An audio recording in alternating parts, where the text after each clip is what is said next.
we've gotten Dundas from Glengoyne, Tamdhu, and well, now from Rosebank. Rosebank, yeah, that's the word I wanted to say to start the interview with. Well, yeah, no, I mean, it's been an exciting couple of weeks since we announced that we've purchased Rosebank and some stocks from Diageo and the buildings from Scottish Canals. Still to get through a little bit of planning, but hopefully that'll be relatively straightforward, we hope. And then we hope to be revitalising the site as soon as possible, because having driven past it yesterday, it needs it. Yeah, there's not much there, is it? There's not a lot there. The stills are not there.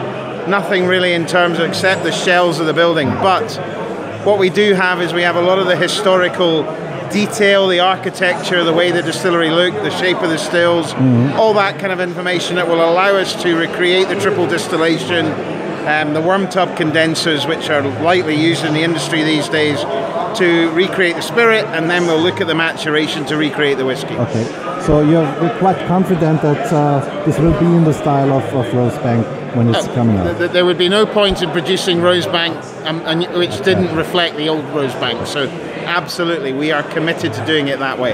You have, part of the deal was the stock that Diageo had from Rosebank, so you bought it all? Yeah, we've got the remaining stock of Rosebank, which will allow us to obviously still keep Rosebank front of mind in the coming years until we have a new whiskey, which could be, you know, 10 years time, 11 years time, something like that. But yeah, we've got some stocks of Rosebank in the meantime. And you will make it available to the whiskey? Of course, that's exactly what we will do, yeah. Let's move on to Glengoyne. Yeah. Glengoyne, there's a lot of things going on there. There is a lot of things going on, and I think let's if we look at the Glengoyne range, we start with a 10, a 12, a 15, an 18, a 21, 25, and now a 30. There's not many distilleries that have a range like that. We also have the wonderful cask strength as well, the teapot dram at the distillery, and one or two others. I've even got with me today the distillery cask, which is a bourbon cask from the distillery, which we'll be sampling at in the masterclass, I think. So yeah, the new 30-year-old came out yesterday, and it is a sherry cask first and refill sherry casks.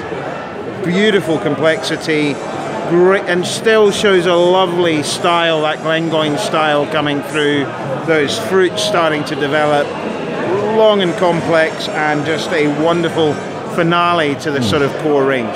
But it's not a one-trick pony. You intend to do it every year, don't you?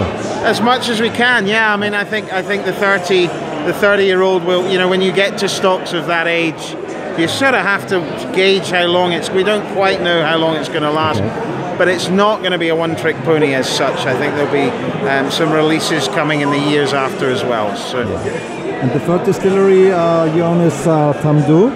Yeah. So Tamdhu, we have the 10-year-old, which for me is just as I call it, a very Moorish whiskey. When you get going with this, you taste real Speyside whiskey matured in sherry cask, which is rare these days.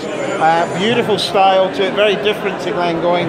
The batch strength too is really giving us that real sherry bomb punch almost, which again, when you're using quality sherry casks and natural colour, that really starts to shine through in terms of the quality we're producing.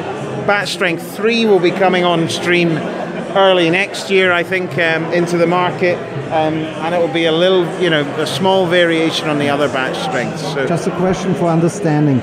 You call it batch strength, you don't call it cask strength. What's the reason for it? It's not cask strength. So it's brought to a certain level. Yeah, I mean, it's very, very near cask strength, but it's not. Okay. So you're expanding the distillery, you're building new warehouses? New warehouses going in. There's nothing. We don't stand still at Ian Macleod. So new warehousing going in up at Tamdhu. Obviously, we've got the Rosebank project. We've got Glengoyne. We've got even on the other side of our business, Edinburgh Gin doing really well globally.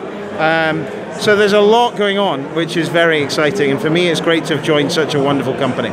So thank you for your time and thank you. In Vienna. Thank you very much. Cheers. Cheers.